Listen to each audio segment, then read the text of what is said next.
সবচেয়ে বরকতময় বিয়ে ওই বিয়ে যেই বিয়েতে খরচ কম। শুনতেছেন? হ্যাঁ, আমলের নিয়তে শুনেন।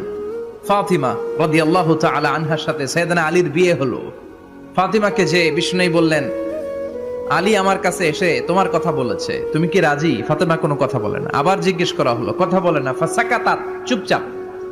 তিনবার বিশ্বনবী জিজ্ঞেস করলেন, তিনবারই চুপচাপ।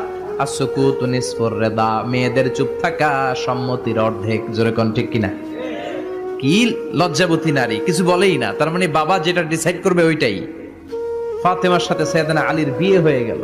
সামান্য কিছু কাপড় পেয়েছেন, সামান্য কিছু দিরহাম পেয়েছেন, সামান্য কিছু মহরানার বিনিময়ে বিশ্বনবীর কন্যা সাইয়্যিদাতু নিসাই আহলিল জান্নাহ, সব নারীদের সর্দারিনী, যে ফাতেমা জান্নাতের দরজার ভেতরে ধাক্কা না দিলে কোনো নারী জান্নাতে প্রবেশ করতে পারবে না।